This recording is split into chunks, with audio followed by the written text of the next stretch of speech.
The maid revealed her pregnancy to the millionaire on the same day he announced his engagement to another woman. The clink of silverware against fine china echoed through the private dining room of Le Bernardin, one of Manhattan's most exclusive restaurants. Sofia Delgado nervously adjusted the napkin in her lap, her trembling fingers betraying the apparent calm on her face. At 28, she never imagined that she was about to cause what could be the biggest scandal in New York high society that year. James Morrison, heir to Morrison Industries and current CEO of the company, smiled warmly as his fiancée, Charlotte Ashworth, shared details of the wedding planning with the guests.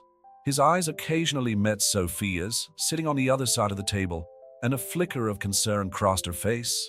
"The wedding will be at the Plaza Hotel, of course," Charlotte declared, her refined Upper East Side accent perfectly modulated. "The Ashworth family has held all their important events there for generations." The Ashworth matriarch, Victoria, nodded approvingly, her diamonds sparkling in the soft light of the chandeliers. As it should be, the Morrisons and the Ashworths finally united, as it always should have been. Sophia felt her stomach turn, and it wasn't just because of the 12-week pregnancy she was still keeping secret. Well, for a few more minutes at least. As editor-in-chief of the business magazine where she had met James 8 months ago, she knew the value of timing. And God help her, she had chosen this particular moment for a reason. "James, darling," Charlotte touched her fiancé's arm. "Why don't you tell everyone about the company's expansion to the West Coast?" James snorted, adjusting the navy blue tie that perfectly matched his Italian suit. "Well, we're finalizing the acquisition of a promising startup in San Francisco. The deal should dash. I'm pregnant," Sophia announced, her clear, firm voice cutting through the air like a sharp blade. "And James is the father." The silence that followed was deafening. A glass of champagne slipped from Victoria Ashworth's fingers, spilling its contents onto the white linen tablecloth. Charlotte went pale, her golden freckles standing out against her now colorless skin. James froze, his wide blue eyes fixed on Sophia. She could see the cards turning in his mind, calculating dates, remembering that night in Chicago, 3 months ago, when they were both in town for a business conference. "This is absurd." Bradford Morrison, James' father, was the first to recover his voice. This woman is obviously trying to create a scandal to extort money from our family." Sophia kept her posture upright, years of experience in hostile corporate meetings serving her well at the moment. "I have all the necessary tests, Mr. Morrison, and as I'm sure you know, I'm perfectly capable of supporting myself and my son." Charlotte stood up abruptly, her hands shaking. "James, say something. Say that this is a lie." But James remained silent, his face a mask of conflict and recognition. He knew it was true. The secret nights in Chicago, the messages exchanged over the following weeks, the gradual distancing he tried to impose when his engagement to Charlotte was announced. All of it played through his mind like a slow-motion movie. "I didn't plan it," Sophia continued, her voice softer now. "And I certainly didn't plan to fall in love with you, James. But it happened, and this baby is real." Victoria Ashworth regained her aristocratic composure and stood up with the dignity of an offended queen. "Charlotte, darling, let's go. Clearly, we've been exposed to a spectacle in very poor taste." But Charlotte remained motionless, her green eyes fixed on James. "Is it true?" Her voice was just a whisper. "Chicago. That's when you said you had that important conference?" James finally found his voice, hoarse and tense. "Charlotte, no." She held up a hand, stopping him from continuing. "Your hesitation has already given me the answer I need." The chaos that followed was controlled only by the need to keep up appearances in public. The Ashworths left first, Charlotte holding her head high, even as a solitary tear ran down her cheek.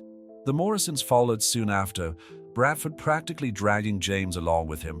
Not before throwing Sophia a look that promised retaliation. Alone at the now messy table, Sophia allowed her hands to rest on her still flat belly.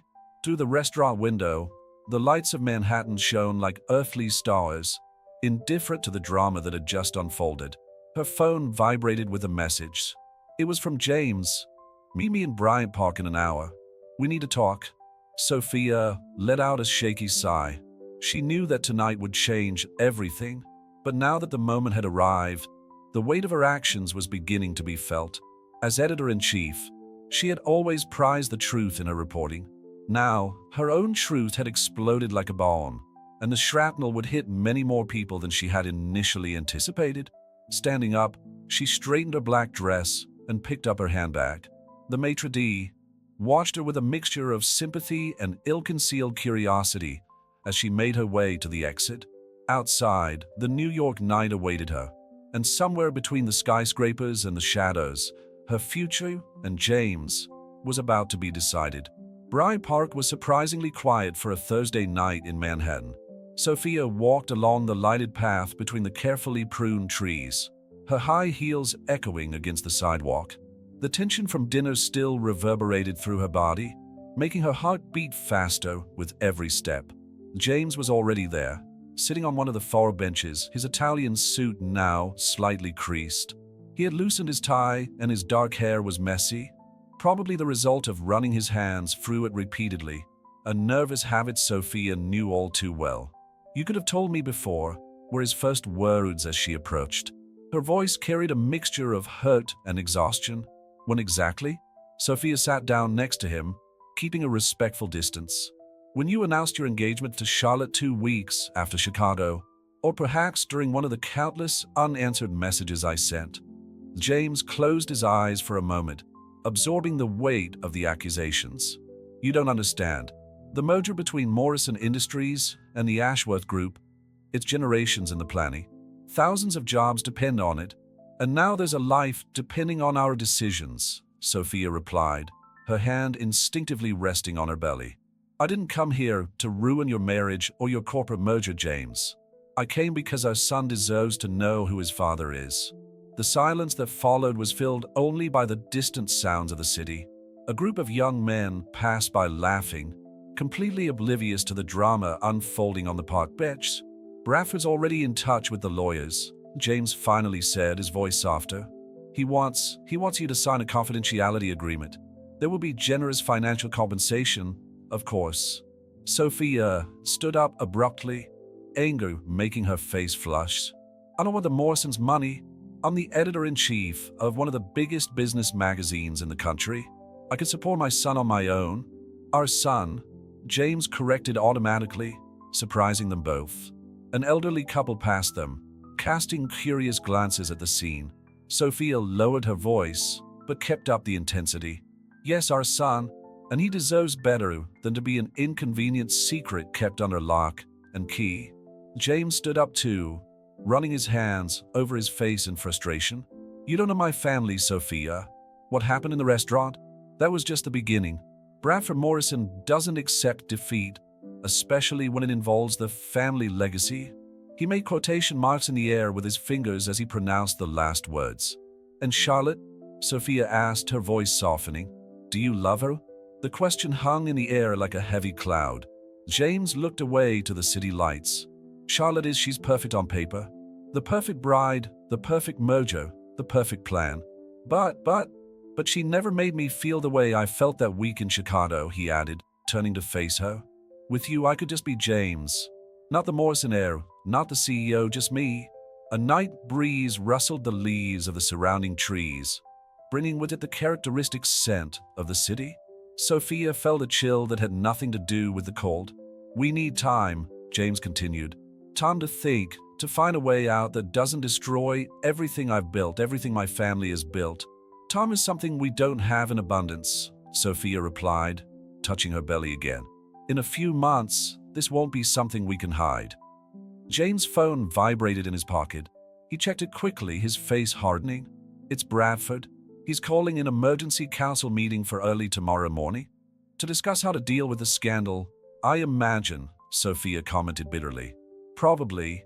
James put the phone away and took a step towards her. "Sophia, I need you to trust me. Let me try to sort this out my way first." She studied him for a moment, remembering the man she had fallen in love with in Chicago, bright, charismatic, seemingly free of the ties that now bound him so tightly. "You have a week, James," she finally replied. "After that, I'll do whatever needs to be done to protect our son." Even if that means facing the Morrisons alone? James nodded slowly, understanding the seriousness of her words. He leaned in as if to touch her, but stopped mid-movement, his hands falling forcefully by his sides. 1 week, he repeated, his voice laden with unspoken promises. As Sophia watched him walk away through the park, she couldn't help thinking about how a single night in Chicago had changed the course of so many lives. The lights of Manhattan continued to shine around them, indifferent to the drama unfolding on its streets, and somewhere, in a luxurious office, Bradford Morrison was probably already planning how to silence the scandal that threatened to destroy the empire his family had taken generations to build. A new message lit up his cell phone screen. It was from her best friend Rachel. "I saw the news on social media. Are you okay? Do you need anything?" Sophia smiled sadly. The news was already spreading, and she knew that her life would never be the same again. But as she walked towards the park exit, her posture remained upright and determined. After all, it wasn't just herself she was fighting for now. The meeting room on the 45th floor of Morrison Industries was buzzing with tension the next morning. Bradford Morrison stood at the head of the polished mahogany table, his cold eyes scanning the faces of the 12 board members. James sat opposite, his expression carefully neutral as he watched his father prepare for what promised to be one of the most difficult meetings of his life. "Ladies and gentlemen," Bradford began, his controlled voice masking the fury that James knew was bubbling beneath the surface. "We are here to discuss the crisis that threatens not only the merger with the Ashworth Group, but the very reputation of Morrison Industries." The hubbub that followed was quickly silenced when Bradford raised his hand. On the screen behind him, headlines appeared from gossip blogs and business news sites. "Scandal rocks engagement of the year. Morrison heir in love triangle. Billionaire merger at risk after bombshell revelation. Our PR team is already working to contain the damage," Bradford continued. "But we need decisive action." "James!" All eyes turned to the young CEO. James adjusted his tie, gaining a few precious seconds to organize his thoughts. "The situation is delicate," he began, "but manageable." "I suggest manageable?" interrupted Margaret Weber, the company's longest-serving board member. "Forgive me, James, but your indiscretion could cost the company billions. The Ashworths are not known for their understanding in situations like this." On the other side of town, Sophia was facing her own storm at the magazine office. Rachel Peterson, her best friend and marketing director, had just entered her office with a worried expression. "The editorial board wants an emergency meeting," Rachel announced, closing the door behind her. "Apparently, some advertisers are concerned about possible conflicts of interest considering your involvement with Morrison Industries." Sophia massaged her temples, feeling the beginnings of a headache. "So it begins," she muttered. "How long before they suggest my temporary removal?" "I'm not going to let that happen," Rachel declared, sitting down in the chair opposite Sophia's desk. "You've built this magazine practically single-handedly over the last 3 years." They can't just dash. Sophia's phone rang, interrupting the conversation. Bradford Morrison's name flashed on the screen. Back in the Morrison Industries boardroom, the discussion had intensified. "The solution is simple," declared Howard Patterson, representing the majority shareholders. "We offer Ms. Delgado a generous confidentiality agreement and stick to the original plan." James felt his stomach turn. "What about the child?" His voice came out louder than he intended. "Are we just going to pretend that my son doesn't exist?" "Son?" Bradford practically spat out the word. "We don't even know if this child is really yours. And even if it is, there are discreet ways of dealing with the situation." "No." James stood up abruptly, his hands resting on the table. "We're not going to do that. We're not going to treat my son as an inconvenience to be swept under the carpet." The silence that followed was deafening. Bradford studied his son for long seconds before speaking again, his voice dangerously calm. "Do you have any idea what's at stake here? Generations of hard work, carefully constructed alliances, the future of thousands of employees." "I do," James replied, surprising everyone with his firmness. "And I'm also aware of my personal responsibilities. If the Ashworths want to reconsider the merger, we'll find other solutions." In the magazine's office, Sophia stared at the phone in her hands, Bradford's missed call flashing like a silent warning. They'll try to intimidate you, Rachel commented, watching her friend. The Morrisons are notorious for that. I know, Sophia replied, absent-mindedly stroking her belly. But I'm not alone in this fight. The day was progressing in Manhattan, and in different parts of the city, life-changing decisions were being made.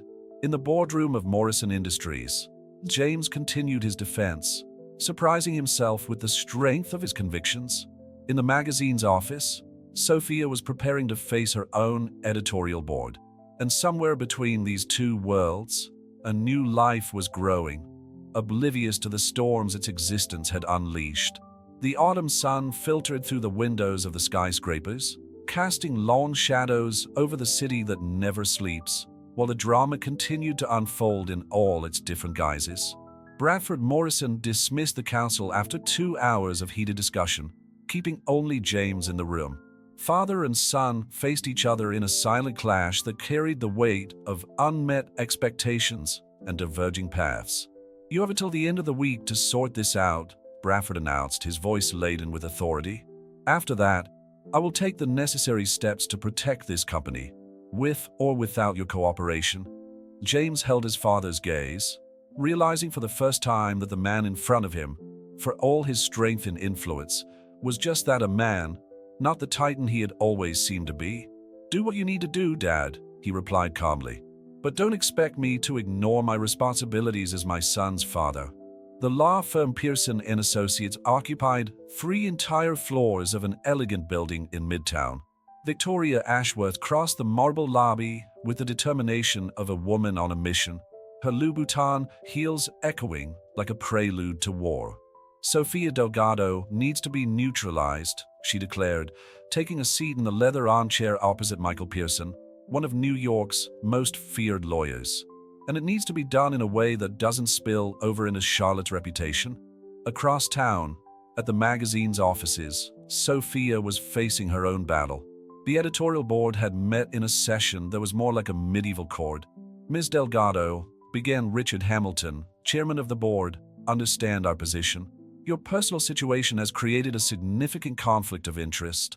My pregnancy does not affect my professional capacity, Sophia replied, keeping her voice steady despite the nausea that had plagued her since the morning.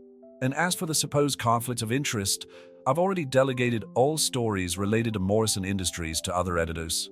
Rachel, sitting next to him, nodded in support. Our last issue had the best figures of the last 3 years. Sophia has transformed this magazine. Sophia's phone vibrated discreetly. Another message from James. We need to talk. It's urgent. In the Morrison Industries boardroom, James was facing a different kind of confrontation. Charlotte had dropped in unannounced, her red eyes revealing a bad night's sleep. Why her, James? She asked, her voice trembling slightly. What does she have that I don't? James felt the weight of guilt pressed down on his chest. Charlotte, it's not a question of comparison. What happened in Chicago? It was more than a night of passion, wasn't it? She interrupted, studying his face. You fell in love with her. The silence that followed was his answer. Meanwhile, Bradford Morrison was in conference with his own legal team. I want options on the table, he demanded. How can we ensure that this situation doesn't affect the merger? We can question paternity, one of the lawyers suggested. Demand tests, prolong the process. No, James interrupted, entering the room. We're not going to do that. Sophia isn't lying. Bradford stared at his son with a mixture of frustration and disappointment. Are you willing to throw away generations of hard work because of an affair?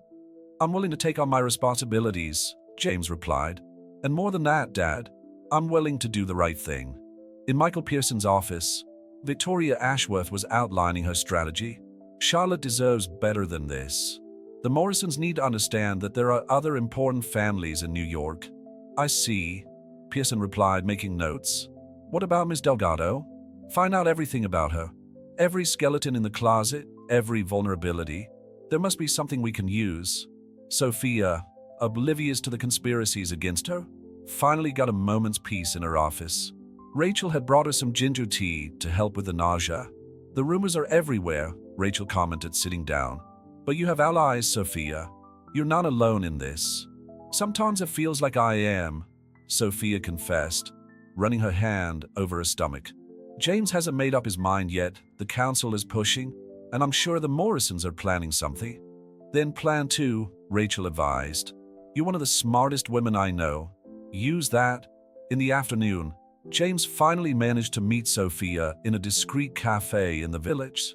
The place was almost empty, offering the privacy they needed. Bradford wants me to deny paternity, he revealed as soon as they sat down. Charlotte showed up at the office today. The Ashworths are furious. What about you? Sophia asked, studying his face. What do you want, James? He reached across the table, lightly touching her fingers. I want to do the right thing, but I don't know what's right anymore. Every choice seems wrong in some way. Life rarely offers us perfect choices, Sophia replied softly. Sometimes, all we can do is choose the path that allows us to sleep at night. The coffee between them cooled, forgotten, while the weight of pending decisions hung in the air. Outside, New York continued its frenetic pace, indifferent to the dramas unfolding in its bowels. The Morrison lawyers will be in touch, James finally said. Please don't sign anything without consulting your own lawyer first. Sophia nodded, realizing that the battle had only just begun. Somewhere in the city, Victoria Ashworth and Bradford Morrison were moving their pieces on the board, while she and James were trying to find a way through the maze of social expectations and family obligations. The afternoon progressed, and with it, the certainty that the next few weeks would be decisive for everyone involved. The autumn sun cast long shadows through the cafe's windows, like a silent omen of the storms to come. The rooftop of the Peninsula Hotel offered a spectacular view of Manhattan, but Victoria Ashworth barely noticed the landscape as she paced back and forth in the presidential suite. Her iPad displayed dozens of emails exchanged over the last few hours, each one a small piece in the elaborate plan to protect her daughter and punish those who dare to harm her. The magazine's financial records show some interesting irregularities, Michael Pearson commented, sliding a folder across the coffee table. Ms. Delgado may be impeccable in her personal life, but every empire has its cracks. On the other side of town, Sophia was facing a tense meeting with her own lawyer, Marcus Chun, in his office filled with plants and natural light. They're gonna play dirty, Marcus warned, adjusting his thin-rimmed glasses. The Morrisons didn't get where they are by being nice. We need to prepare for all kinds of attacks. They're already happening, Sophia replied, showing her phone. 3 major advertisers canceled their contracts with the magazine this morning. It's too coincidental to be a coincidence. Rachel burst into the office without knocking, her normally calm face betraying concern. Sophia, you need to see this. She turned her laptop, revealing a newly published article on an influential gossip blog. Sources allege editor-in-chief manipulated news coverage to favor millionaire lover. James Morrison was watching the city through the windows of his office when Charlotte walked in without announcing herself. She looked different, colder, more calculating, surprisingly reminiscent of his mother. I've come to say goodbye, she announced, placing the engagement ring on the table. And also to give you a warning. My mother won't let this go unnoticed. Charlotte, James began, but she interrupted him with a gesture. No, James. You've made your choice. Now deal with the consequences. Bradford Morrison was in his private club when he received Victoria Ashworth's call. His face hardened as he listened, his fingers drumming on the mahogany desk. I see, he finally replied. Yes, I agree that immediate action is needed. Do what needs to be done. In the magazine's office, Sophia tried to keep her composure as yet another piece of negative news arrived. The editorial board had called an emergency vote to discuss her temporary dismissal. They can't do that without just cause, Marcus argued, quickly flipping through his contract. But they're building a case. These accusations of editorial manipulation, they're completely false, Sophia added, wiping her hand across her forehead in frustration. I can prove every editorial decision I made. Rachel, who had remained silent, finally spoke up. Maybe it's time to strike back. We have our own ammunition. James arrived at Sophia's office in the late afternoon, looking exhausted but determined. Bradford is teaming up with the Ashworths, he revealed without preamble. They're planning something big. It's already started, Sophia replied, showing him the headlines on her computer. They're attacking my professional credibility. "This is just the beginning," James warned, sitting down heavily. "I know my father. He'll try to break you little by little, starting with your career." Rachel snorted, drawing both their attention. "Then maybe it's time to change the narrative. Sophia isn't the only one who can tell stories." A plan began to form, born out of desperation and the need to survive. As night fell over Manhattan, alliances were forged and strategies were plotted in different corners of the city. Victoria Ashworth smiled when she received a text message confirming that 2 more major advertisers had canceled their contracts with the magazine. Bradford Morrison was finalizing preparations for an extraordinary meeting of the Morrison Industries Board, where he planned to present worrying evidence about his son's behavior in recent months. But in a small cafe in the West Village, Sophia, James, and Rachel were working on their own strategy. Marcus Chin joined them, carrying a thick folder of documents. "If they want war," Rachel declared, her eyes shining with determination, "let's give them a war they won't forget." The coffee cooled in their cups as they planned their counterattack. Outside, the city continued its frenetic pace, oblivious to the drama unfolding in its bowels. But one thing was certain. Over the next few days, Manhattan would be the scene of a battle that no one had predicted. A battle not just for reputations and careers, but for the future of an unborn child and the right of 2 people to choose their own path, regardless of the expectations imposed by their families and society. The morning began with a media explosion that no one had predicted. The New York Times published an investigative piece detailing decades of questionable practices by Morrison Industries, including cases of bullying and market manipulation carefully covered up over the years. The source? Anonymous, but the evidence was irrefutable. Bradford Morrison knocked over his cup of premium coffee when he saw the headline on his iPad. His hands were shaking as he dialed the number of his press officer. Across town, Victoria Ashworth abruptly canceled her morning appointments, recognizing the gravity of the situation. "Do you have anything to do with this?" James asked Sophia over a hurried breakfast in a discreet bistro in Soho. His expression was a mixture of admiration and concern. "Not directly," Sophia replied, stirring her bowl of oatmeal with honey. "But Rachel has interesting contacts in the journalistic world, and apparently, not all former Morrison Industries employees have fond memories of your father." James' cell phone vibrated incessantly. Messages from the council, from Bradford, from the lawyers. The storm he so feared was coming at him from a completely unexpected angle. "This is going to get worse before it gets better," he commented, running a hand through his hair in a nervous gesture. Bradford won't take this blow quietly. At the magazine's offices, Rachel was coordinating a team of journalists investigating the connections between the Ashworths in recent financial scandals on Wall Street. Her desk was covered in documents, and her computer displayed multiple research windows. "Victoria Ashworth isn't as clean as she likes to appear," she muttered to herself, highlighting important passages in a confidential report. Marcus Chun, Sophia's lawyer, entered the room with new information. "Morrison Industries shareholders are panicky. The stock fell 12% just this morning." "What about the editorial board?" Sophia asked, trying to keep her anxiety under control. "They're backing off," Marcus smiled. "It's hard to question their professional integrity when the real manipulators are being publicly exposed." At the Plaza Hotel, Charlotte Ashworth watched the media coverage with a puzzled expression. Her phone rang. It was her mother. "Darling, I need you to do something for me," Victoria began, her voice tense. "Do you remember that weekend in Martha's Vineyard when James—" "No," Charlotte interrupted her firmly. "I'm not taking part in that, Mom.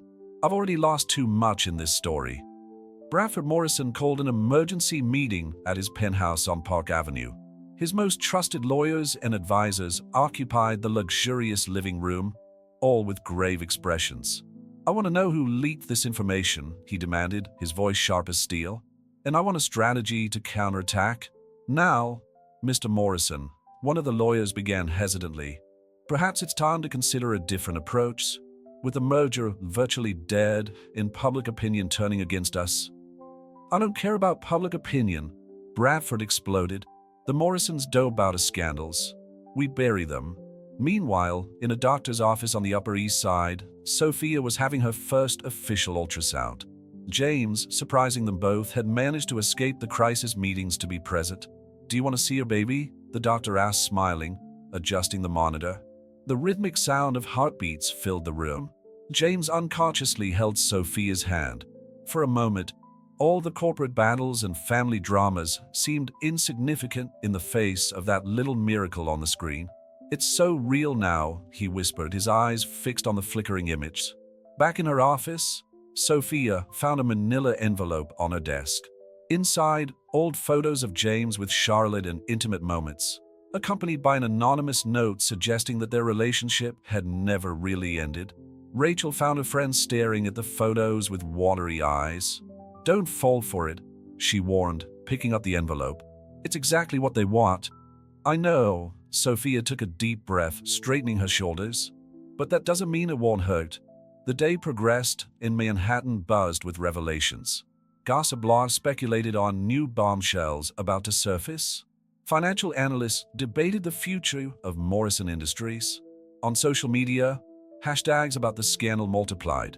James finally got a moment alone with his father in the late afternoon. Bradford was in his private office, looking strangely small behind his imposing desk. "You've chosen your side," Bradford said when his son entered, his voice laden with disappointment.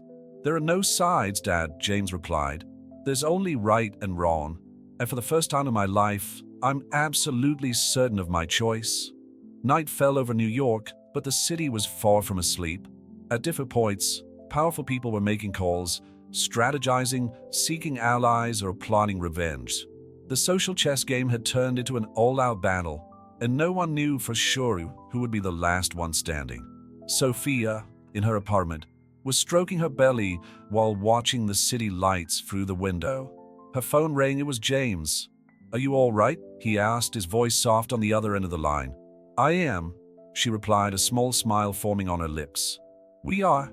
An extraordinary meeting of the Morrison Industries board had been called for the early hours of the morning. The mood in the room was tense, with executives nervously checking their phones as the company's shares continued their free fall. "The revelations in the Times are just the tip of the iceberg," announced Margaret Weber, breaking the oppressive silence.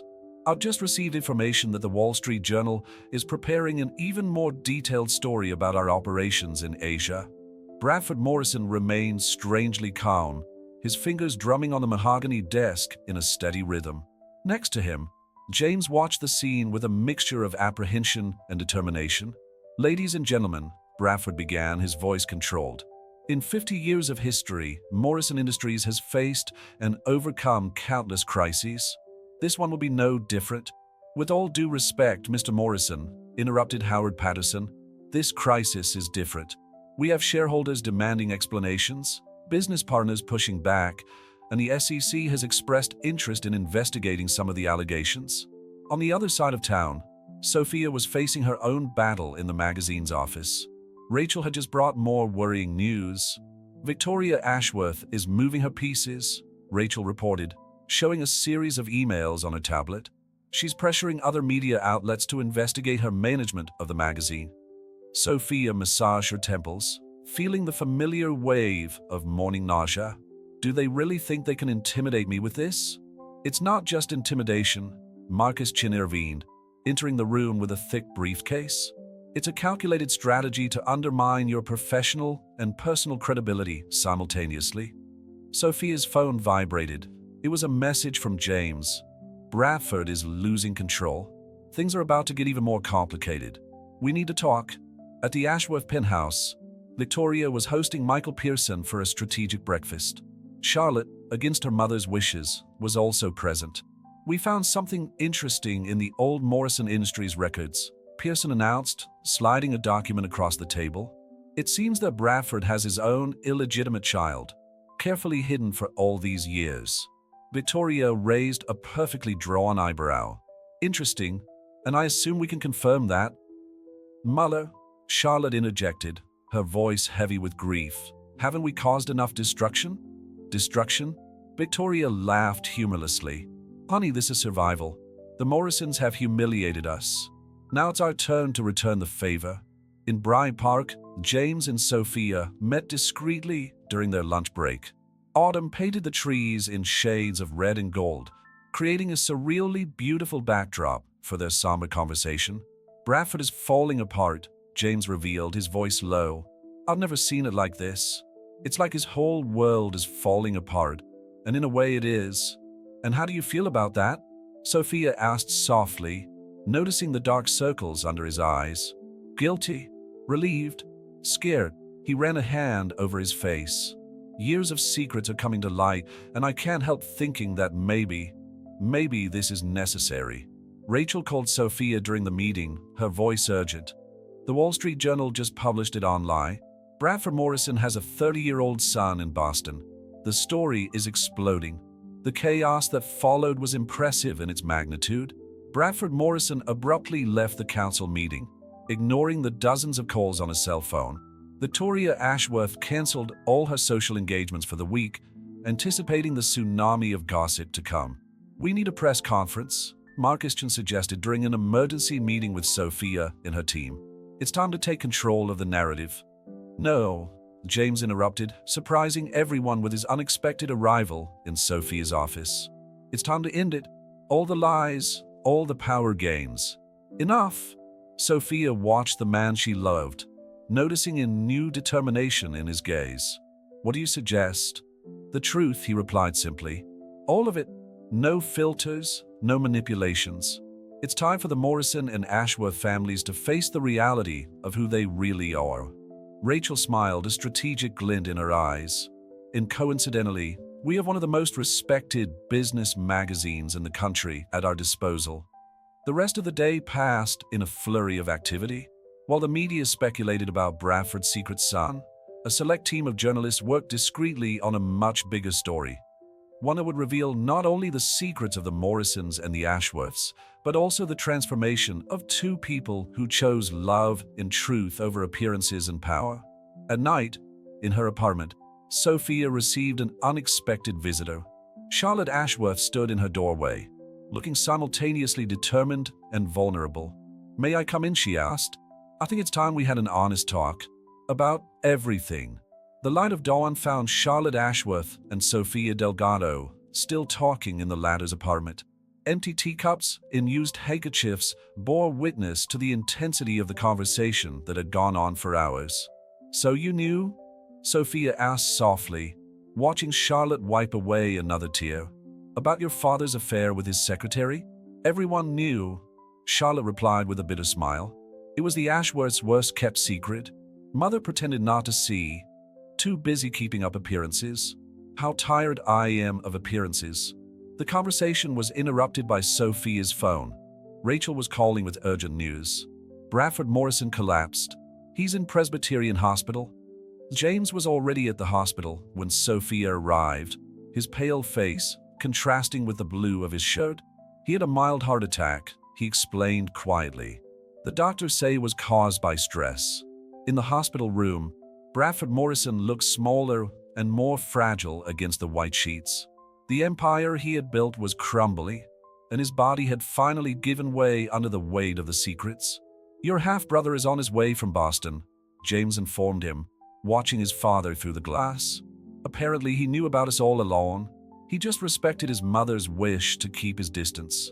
At the magazine's offices, Rachel was coordinating the team, preparing the special report. We have confirmation from 3 former executives willing to talk, she informed Sophia over the phone. In Charlotte, well, she wants to give her testimony too. Victoria Ashworth did not take the news of her daughter's decision well. Her cutting voice echoed across the plaza roofs. Have you gone mad? Exposing our family like this? No, Mother, Charlotte replied with surprising calm. For the first time in a long time, I'm thinking clearly. I'm tired of living in a bubble of lies. Michael Pearson, the Ashworth's lawyer, was desperately trying to control the damage. Victoria, we need to consider a containment strategy. If Charlotte speaks, Victoria laughed humorlessly. She's already talking. My own daughter, a Judas. At the hospital, James received an unexpected visitor. Alexander Morrison, his newly discovered half-brother, looked surprisingly like him. The same blue eyes, the same strong chin. So, Alexander began, a hesitant smile on his lips. I think we have a lot to talk about." Sophia watched the siblings interact from afar, a protective hand on her belly. Rachel joined her, bringing decaffeinated coffee. "The story is ready," Rachel announced. "We just need your final approval." "And the council?" Surprisingly, they're supportive. It seems that exposing the truth about Manhattan's most powerful families is good for business. In the hospital room, Bradford finally woke up. His eyes met James and Alexander's, and something in his face changed. "I'm so sorry," he whispered, his voice hoarse. "For everything." Victoria Ashworth arrived at the hospital like a storm in Chanel, determined to prevent any more secrets from being revealed. But she stopped abruptly when she saw Charlotte talking quietly to Sophia. "What do you think you're doing?" she hissed at her daughter. "What you've never had the courage to do, Mom," Charlotte replied, choosing truth over appearances. The afternoon progressed, and with it, more revelations came to light. The story was no longer just about James and Sophia, or about a baby who threatened two dynasties. It was about generations of secrets, lies, and the price everyone paid to keep up appearances. "You know what's ironic?" Alexander commented to James as they shared a coffee in the hospital cafeteria. "I've always wanted to meet you, but I respected the limits imposed by Bradford because I thought you were happy in your perfect world." James laughed humorlessly. Perfect? It was all a carefully constructed illusion. Rachel arrived at the hospital with the final exam papers. "It's going to air tomorrow," she announced. "Sophia, are you sure you want to do this?" Sophia looked at James, then at Charlotte, and finally at Bradford through the bedroom window. "Absolutely. It's time for the truth." Victoria made one last attempt to stop the publication by offering an obscene amount of money. Sophia refused with a sad smile. "Some secrets need to come to light, Mrs. Ashworth, for all our sakes." As night fell over Manhattan, a new reality began to take shape. Bradford Morrison, watching his two sons talking in the hospital corridor, seemed to have aged years in a few days. But there was something different in his eyes, perhaps acceptance, perhaps even peace. Charlotte found Sophia in the hospital garden. "Thank you," she said simply, "for helping me find my voice. Sometimes we need to lose everything to find out who we really are," Sophia replied, watching the stars that were beginning to appear in the Manhattan sky. The truth was about to come out, and with it, the promise of a new beginning for everyone involved. The Morrison and Ashworth empire might be in flames, but from the ashes, something more valuable was beginning to emerge. Authenticity? The magazine's special report exploded like a nuclear bomb in the heart of Manhattan. Paper dynasties? The true story behind the Morrison and Ashworth empires not only occupied the pages of Sophia's publication, but had quickly been picked up by every major media outlet in the country. At Presbyterian Hospital, Bradford Morrison watched the coverage on his iPad, his face a mask of resignation. Alexander, his newly recognized son, stood beside him in silence, while James paced restlessly around the room. 30 years, Bradford murmured at last. 30 years of trying to protect a legacy that at the end of the day was built on lies. Protect or control? Alexander asked softly, no accusation in his voice. "There's a difference, Dad." In the magazine's newsroom, Sophia was facing her own storm. The phone kept ringing with requests for interviews and comments. Rachel coordinated the press office team with the efficiency of a general on the battlefield. "The Wall Street Journal wants an exclusive interview," Rachel informed her, entering Sophia's living room with another cup of ginger tea. "And the editorial board is impressed with the preliminary figures. The digital edition has already broken all access records." Victoria Ashworth had entrenched herself in her penthouse at the plaza, refusing to take calls or receive visitors. Charlotte, however, surprised everyone by appearing on the most-watched morning show on the East Coast to talk openly about her experience. "I grew up in a house where appearances were everything," she declared to millions of viewers, "where love was conditional on obedience to a rigid and stifling social code. But you know what I learned? That the truth, however painful, is liberating." James watched Charlotte's interview in his office at Morrison Industries, feeling a mixture of admiration and guilt. His phone rang. It was Michael Pearson, the Ashworth's lawyer. "Mr. Morrison, "I have a proposal from Mrs. Ashworth that might interest you," he began, but James interrupted him. "There are no more negotiations, Mr. Pearson. No more backroom deals. That was the old way of doing things." At the hospital, Alexander shared stories of his life in Boston with Bradford. He talked about his mother, who never wanted anything more than what was necessary to raise her son, about his career as a pediatrician, about the family he built. "She never let me feel angry with you," Alexander revealed. "She said that each person carries their own burdens, and that forgiveness is lighter than resentment." Bradford closed his eyes, letting long restrained tears finally fall. Sophia spent the afternoon in meetings with her lawyer, Marcus Chun, preparing for possible legal reprisals. But something unexpected happened. Instead of threats, messages of support began to arrive. Other people with similar stories, silenced for years by the power and influence of traditional Manhattan families. "We're creating a movement," Rachel observed, showing social media exploding with supportive hashtags. "People are tired of living behind masks." In the evening, James showed up at Sophia's apartment with Thai food in an exhausted expression. "The board wants to temporarily remove me from the presidency," he announced as he helped himself to pad Thai. "They say I need to sort out my personal situation first." "And how do you feel about that?" Sophia asked, watching him intently. "Relieved, actually," he replied after a moment's thought. "For the first time in my life, I can choose to be just James, not the Morrison heir." Charlotte called during dinner, her voice excited. "You won't believe it. Mom just called me. She wants to talk, not shout, not accuse talk." The carefully constructed walls were crumbling, one by one. At the hospital, Bradford asked to see Sophia. When she arrived, she found the three Morrison men gathered in the room. Bradford on the bed, James and Alexander in the chairs beside it. "I'm so sorry," Bradford said as soon as she entered. "For everything. For the way I try to control things. For the veiled threats. For not recognizing that sometimes what looks like a scandal is actually a blessing in disguise." Victoria Ashworth was also having her own epiphany, alone in her penthouse.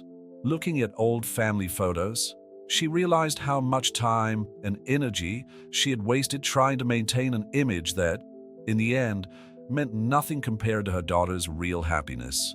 As the night wore on in Manhattan, something new began to take shape. It wasn't the end of the Morrisons or the Ashworths, as many had predicted, but a transformation. From the ashes of the old world of appearances and control, the possibility of something more authentic was being born. "You know, it's funny," James commented as he and Sophia watched the city from the window. "I always thought that losing control was the worst thing that could happen, but there's a certain peace in just letting the truth be what it is." Sophia smiled, intertwining her fingers with his. "The truth has that power. It hurts, it scares, but in the end, it sets you free." The morning sun illuminated the Morrison Industries boardroom, now occupied not by the usual suit-clad executives, but by an unlikely collection of people who, until a few days ago, occupied opposite sides of a family war. Bradford Morrison, still pale from his hospital stay but determined to be present, occupied his usual chair. Next to him, Alexander was discreetly adjusting the portable heart monitor he had insisted his father wear. James and Sophia sat on the other side of the table, while Victoria and Charlotte Ashworth completed the peculiar group. "The numbers are clear," Marcus Chun presented, sliding graphs across the projection screen. "Transparency has brought surprising results. Morrison Industries shares have stabilized, and the magazine's credibility has never been higher." "Who knew," Victoria commented with a wry smile, "that the truth would be more profitable than decades of manipulation?" Rachel, who was coordinating the media coverage of the case, entered the room with a tablet. "The social networks are buzzing. Charlotte's interview has inspired other people from traditional families to share their stories. We're witnessing a kind of revolution in Manhattan's old dynasties." "Revolution is a strong word," Bradford protested weakly, but there was a different glint in his eyes. "I prefer to think of it as necessary evolution." Alexander smiled, recognizing the first signs of genuine change in his newly recognized father. "Sometimes we need to lose everything to discover what really matters." "The question now," James interjected, is how we go from here. The board wants a complete restructuring of the management. And they're gonna get it, Bradford surprised everyone. It's about time a new generation took over. One that understands that integrity isn't just a nice word for annual reports. Victoria Ashworth adjusted her diamond bracelet, a nervous habit Charlotte recognized from her childhood. The Ashworths need change too. Decades of keeping up appearances for what? So we can have fragmented families and hardened hearts? Sophia, who had remained silent, watching the interaction, felt her baby move. Her hand instinctively went to her belly, a gesture that did not go unnoticed by Victoria. "How long?" the Ashworth matriarch asked, her voice surprisingly soft. "5 months," Sophia replied. "It's a boy." The silence that followed was different from the tense silences of recent weeks. There was something contemplative, almost hopeful about it. "A new Morrison," Bradford murmured. "Or rather, a new beginning." Rachel seized the moment to share more news. The story keeps growing. Other traditional families are facing their own skeletons in the closet. It's as if we've opened a door that no one can close anymore. Nor should they, Charlotte added. We've lived too long in the shadows of impossible expectations. The rest of the meeting focused on practicalities. The restructuring of Morrison Industries would be gradual, with James taking on a more strategic role, while Alexander would bring an outside perspective as a new board member. Bradford, to everyone's surprise, seemed at peace with the idea of stepping aside. Victoria and Charlotte discussed the possibility of turning part of the Ashworth estate into a foundation focused on supporting young entrepreneurs from less privileged backgrounds, a form of retribution in redemption. There's still a lot of work ahead, Marcus Chin reminded the group as the meeting drew to a close. But for the first time, we're building on a solid foundation. After the meeting, James met Sophia in the building's garden. Autumn painted the trees in golden hues, creating a surreal setting for their conversation. "How are you?" he asked, noticing the tiredness in her eyes. "Tired," she admitted, "but in a good way, like after cleaning out a closet that's been messy for years." "Speaking of closets," James smiled, "I found an apartment on the Upper West Side. It has the perfect room for the baby, with a view of Central Park." Sophia raised an eyebrow. "Are you asking me to move in with you, Mr. Morrison?" "I'm asking us to build something new, something real." In the lobby of the building, Bradford watched his son and Sophia through the glass doors. Alexander joined him, followed by Victoria and Charlotte. "They look happy," Charlotte commented, without a trace of bitterness in her voice. "They look real," Victoria corrected, surprising her daughter with her insight. "Something we're all learning to be."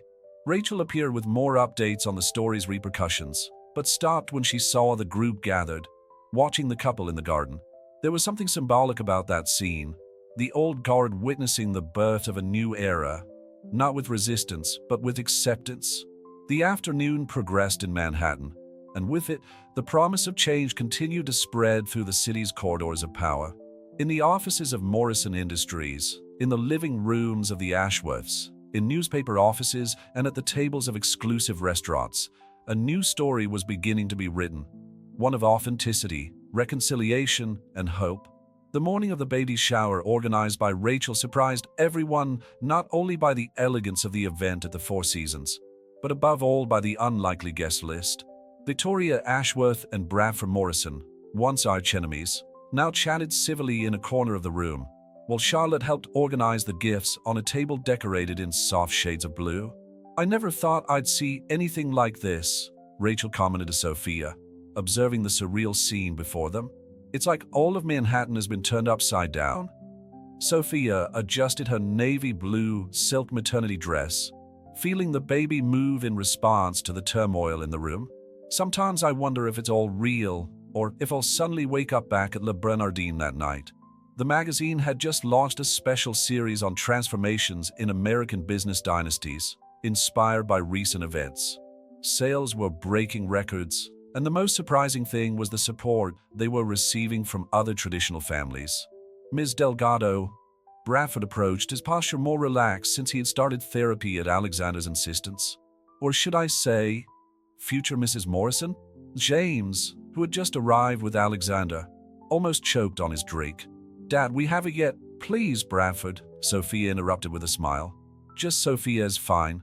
Victoria joined the group, bringing with her an elegant-looking antique box. "This," she said, handing the package to Sophia, "belonged to my grandmother. It's an Ashworth tradition to pass on to the next generation." Charlotte watched the scene with tears in her eyes, remembering how her mother had kept the box when her own engagement was called off. The gesture symbolized more than just a gift. It was an acknowledgement, an acceptance. "The shares are up another 5% this morning," Alexander commented to James, keeping a close eye on Bradford's heart monitor. "The new transparency policy is working better than any old damage control strategy."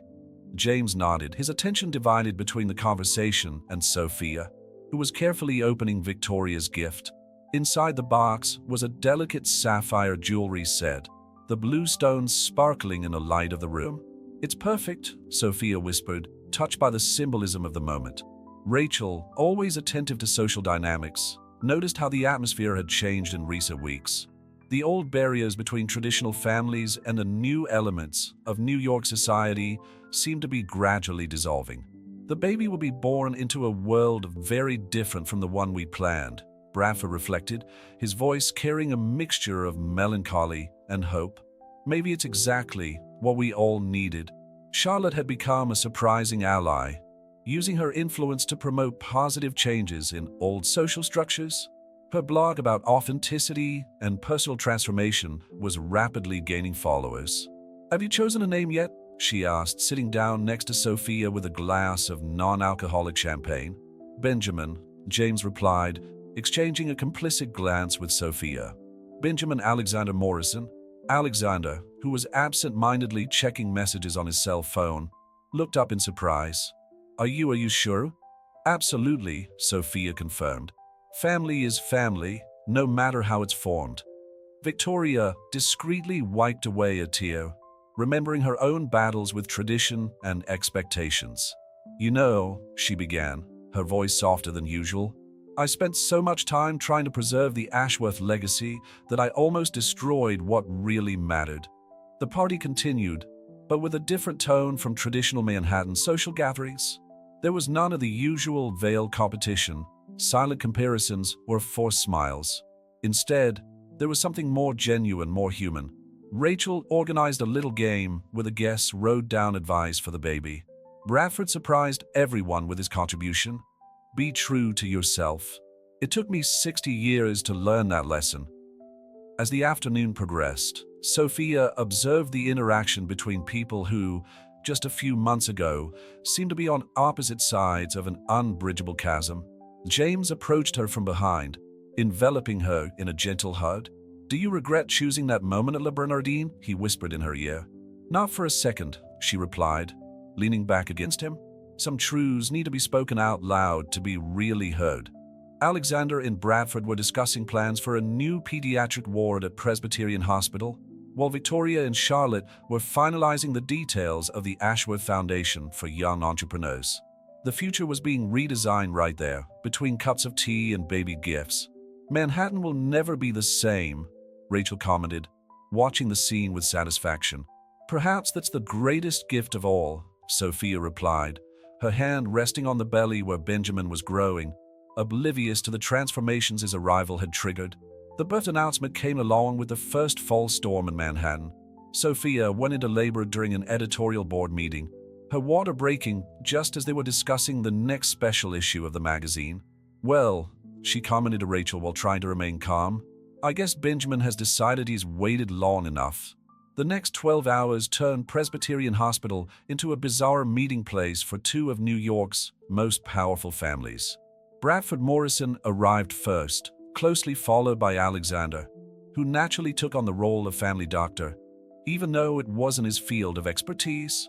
"I've already warned James," Rachel informed him, typing furiously on her cell phone.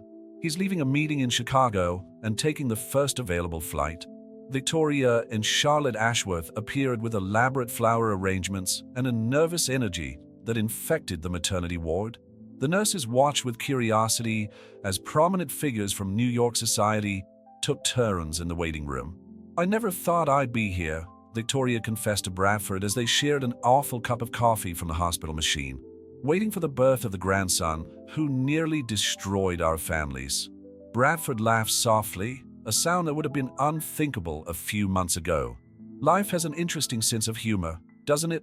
In the delivery room, Sophia faced the contractions with the same determination she had shown throughout the saga of the last few months.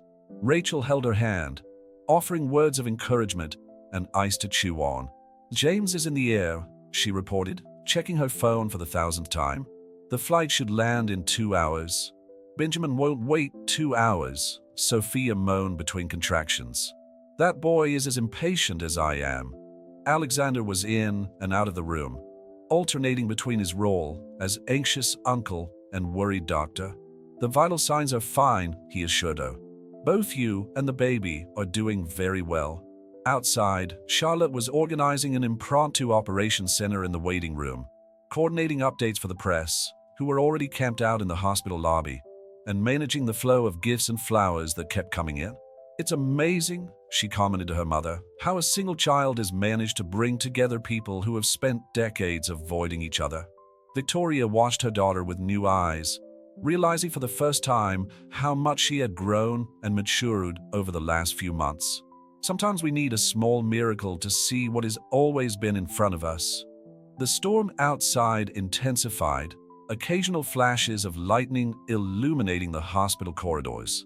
Bradford paced back and forth, constantly checking his watch and the progress of James' flight. "He'll never forgive himself if he misses this," he muttered to Alexander, who had just left Sophia's room. "She's entering the final stages," Alexander informed him. "The baby should be born in the next hour." As if responding to an invisible command, the elevator doors opened and James emerged, drenched in panting. "I got a helicopter from Newark," he explained as he ran towards the room. "Don't even ask me how much it cost." Inside the room, Sophia smiled at the sight of James, even in the midst of the pain of yet another contraction. "You look awful," she joked. "You look beautiful," he replied, taking her hand and kissing her sweaty forehead. The next 40 minutes were a mixture of tension, anticipation, and finally, the strong, healthy cry of Benjamin Alexander Morrison echoing through the maternity ward. "He's got your eyes," James whispered, amazed, as he watched his son being cleaned and measured.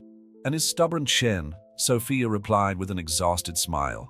When the news reached the waiting room, there was a moment of collective silence before the celebration began. Bradford hugged Victoria, both of them crying openly. Charlotte was taking photos to document the historic moment, while Rachel was already preparing the official announcement for the press. 7 pounds and 9 ounces, Alexander announced proudly. Perfectly healthy and, I must say, with an impressive pair of lungs. The next few hours were a controlled parade of visits to the new member of the family. Bradford, holding his grandson for the first time, seemed to have aged 10 years and rejuvenated 20 at the same time. "Welcome to the world, little Ben," he murmured. "You've already done more for our family than generations of tradition have managed." Victoria, when it was returned, surprised everyone by singing an old French lullaby that her grandmother used to sing. "Some traditions," she explained with a smile, "deserve to be kept." As night fell and the storm subsided, the visitors gradually left. James remained by Sophia's side, both of them absorbing every detail of their newborn son. "You know," Sophia commented sleepily, "when I walked into that restaurant a few months ago, I was prepared for the worst." "And you found the best," James added, gently kissing her hand. Benjamin slept peacefully in his nursery next to the bed, oblivious to the fact that his birth had not only united rival families, but also fundamentally changed the social fabric of Manhattan. Winter arrived in Manhattan, bringing with it a layer of snow that seemed intent on softening the city's edges. In her Upper West Side apartment, Sophia watched Benjamin, now 2 months old, sleeping peacefully in his crib while the white flakes danced outside the window. "He's got your smile," James commented, hugging her from behind, "especially when he's up to something." Life had found a new rhythm in recent months. Morrison Industries had undergone a significant transformation under the new leadership structures shared between James and Alexander. Bradford, although officially retired, was still involved as an advisor, but with a surprisingly more flexible approach.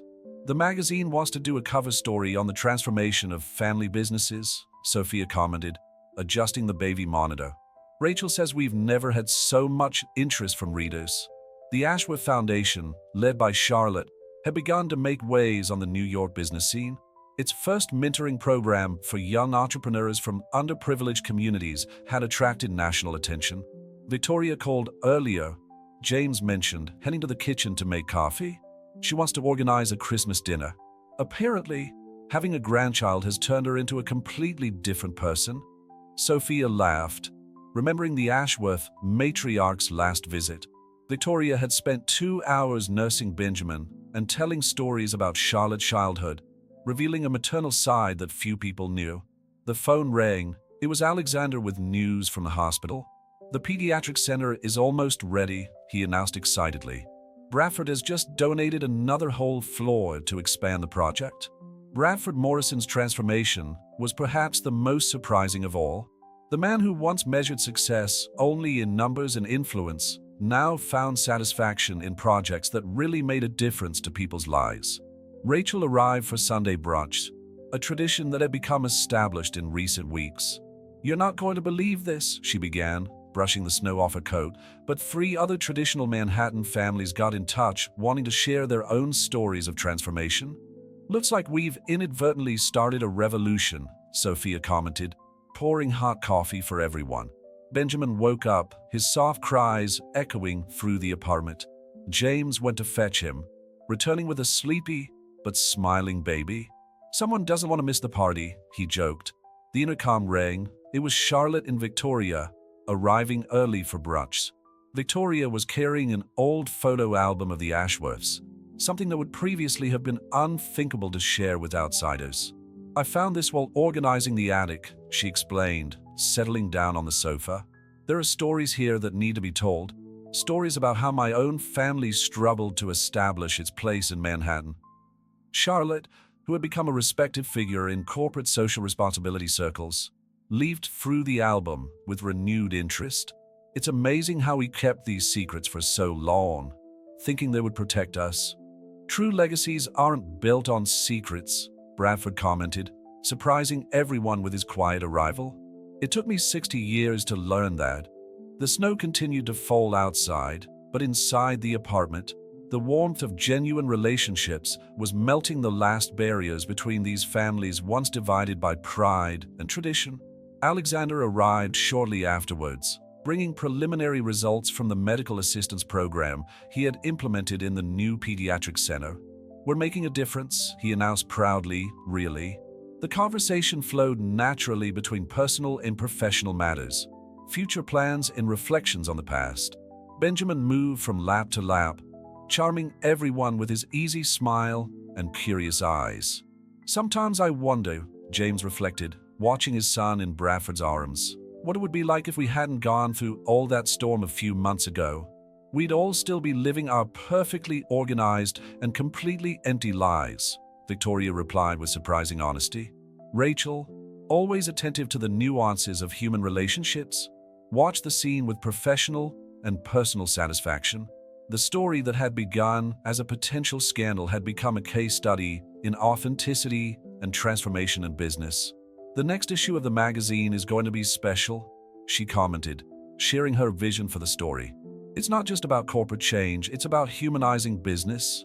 Benjamin let out a cheerful laugh, as if agreeing with the adults' conversation.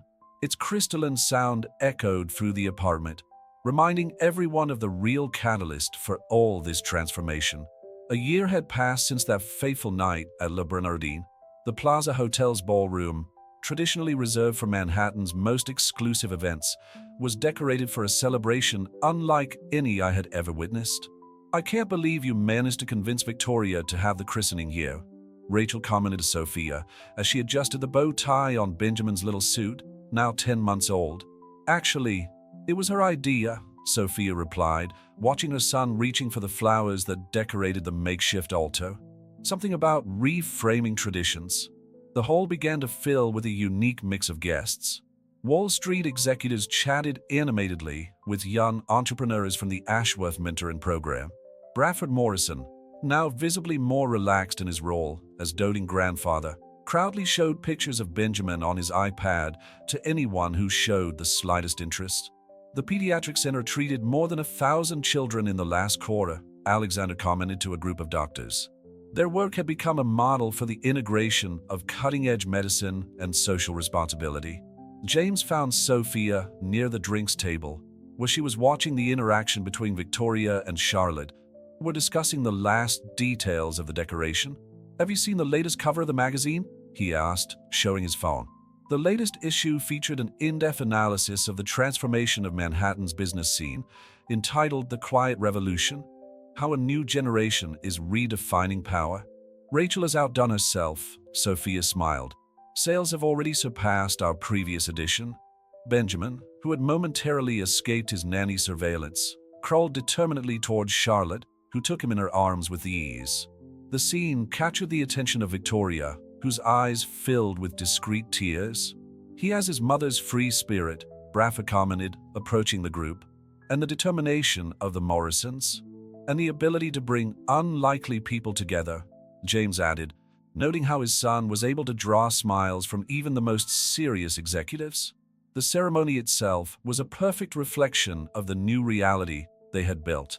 The priest, a progressive man appointed by Charlotte, spoke about renewal and the importance of breaking negative cycles. Alexander, as best man, gave an emotional speech about family and second chances. "When I received that phone call a year ago," he began, his voice breaking, "informing me that I had a brother and would soon be an uncle, I never imagined that I would find not only a family, but a greater purpose." Rachel, as godmother, surprised everyone with a video documenting the transformation not only of the Morrison and Ashworth families, but of an entire generation of heirs who were redefining the meaning of legacy. "True power lies not in keeping up appearances," her voice narrated over images of the work of the Ashworth Foundation and the Pediatric Center, "but in having the courage to be authentic." During the reception, Victoria took to the small stage set up for the speeches. The room fell silent, curious to hear what the former guardian of Manhattan's strictest traditions had to say. "For decades, I believed that preserving a legacy meant keeping up appearances at any cost," she began, her voice firm but emotional. "It took one brave young woman to defy our unwritten rules to show me I was wrong." Sophia felt James squeeze her hand as Victoria continued. "Benjamin is not just a Morrison or a Manhattan heir. He's the symbol of a new era, where authenticity is worth more than appearances, and where true legacy is measured by the positive impact we make." Bradford then stood up, surprising everyone by joining Victoria on stage. "A year ago, I would have considered this moment a blot on our name. Today, I see it as our greatest achievement." The rest of the celebration took place as a living testimony to this transformation. Young entrepreneurs from the Ashworth program shared their success stories. Doctors from the Pediatric Center discussed expansion plans. The old divide between the old guard and the new generation had dissolved into something more organic and inclusive. Benjamin, exhausted after all the attention, fell asleep in James' arms as the sun set over Manhattan. Sophia watched father and son. Remembering the moment, she decided to reveal her pregnancy at that fateful dinner. "Do you regret it?" Rachel asked softly, following her gaze. "Not for a second," Sophia replied. "Sometimes we need to create a storm to clear the air." The party continued into the night, but with a different air from the old New York elite celebrations. There was none of the usual veiled competition or strategic alliances.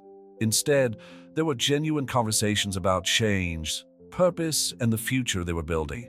As the last guests said their goodbyes, James found Sophia on the plaza's balcony, watching the lights of a city that never sleeps.